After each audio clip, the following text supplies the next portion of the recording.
이 이야기는 연하 남친 키우다 뒤통수 맞은 한 여인에 대한 이야기다. 게임 중독에 편의점 알바로 살아가던 남자를 양육해서 공무원 시험 준비까지 시키며 사람 만들기 프로젝트에 돌입한 여인. 하지만 남친은 딴 여자에게 마음이 꽂혀 현 여친과 헤어지고 싶었고, 그래? 그럼 죽이면 되지 뭐 하는 영화기적인 마인드로 살인을 청구한다. 여자야?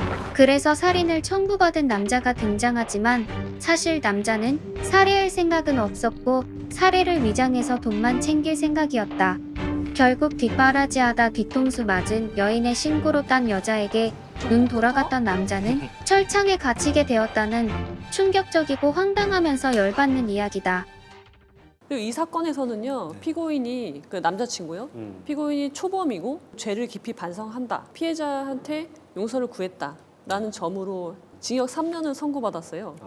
야, 살인 교사죄잖아요. 그쵸? 네. 청부를 실제로 맡겼고 돈까지 지불을 했고 그렇죠. 증거 사진을 보면서 난 네. 자유다라고 이제 네. 외쳤던 사람인데 3년이다. 네.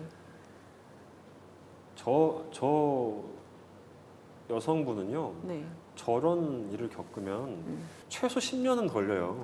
아, 그래요? 저기서 벗어나는데 10년 이상 걸려요. 저거는 그 피해에서 예, 기본적으로 타인에 대한 신뢰 자체, 인간에 대한 신뢰 자체가 다 무너져 내릴 거기 때문에 예. 다시 기초부터 쌓아야 되거든요. 그럼 10년 이상 걸릴 후유장애를 남겨놓고 지금 저 사람이 3년 있다 나온다? 저는 너무 그거는 뭔가 불공평하네요. 그 근거를 뭘로 만들었는지가 궁금하네요. 피해자들이 실제로 얼마나 힘들고 어느 그렇죠. 정도의 치료 기간이 필요하고 그 기간이 지났음에도 치료가 안 되는 경우가 훨씬 많단 말이에요. 그거를 알고 근거를 만들어야지. 그냥 저렇게 3년 이거는 저는 그거 괜찮을 것 그렇네요. 같아요.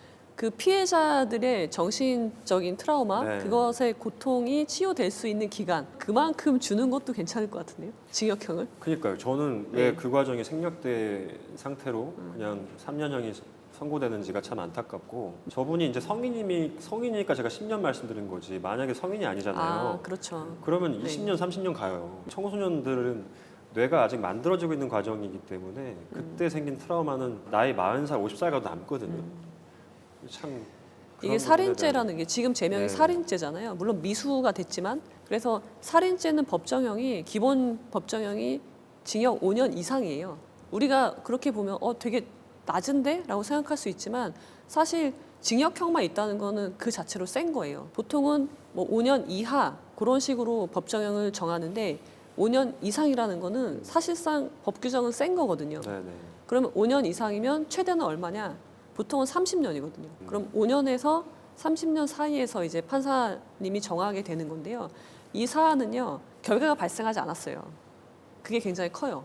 근데 결과가 발생하지 않은 것이 범죄자가 이제 얘는 교사범이지만 네. 교사범이나 실행자나 똑같이 처벌을 받거든요. 음, 실행하지 않았기 때문에 미수가 됐잖아요. 네, 그래서 네. 결과가 발생하지 않았잖아요. 네. 그 점 자체가 감경 사유가 돼요. 그러니까 최하가 5년이잖아요. 네. 5년에서 한 번 감경을 하면 2년 6개월이잖아요. 근데 3년이 나왔다는 거는 그래도 재판부에서는 어느 정도 죄질이 나쁘다고 봤기 때문에 3년 정도 내린 것으로 보여집니다. 그러니까 현실적으로 판단을 해봤을 때는 충분히 무겁다고 생각을 했기 때문에 그나마 3년이라 그렇죠. 나온 것이다라는 예. 말씀이죠. 형사 법정형이 3년이 나온 것에 대해서는 양형을 봤을 때는 적정한 것으로 보이고, 그리고 이분이 계속 삶에서 받는 피해 있잖아요. 네. 그것은 민사적으로 손해배상 청구나 그런 쪽으로 이제 해결을 해야 되는 문제가 되는 거죠.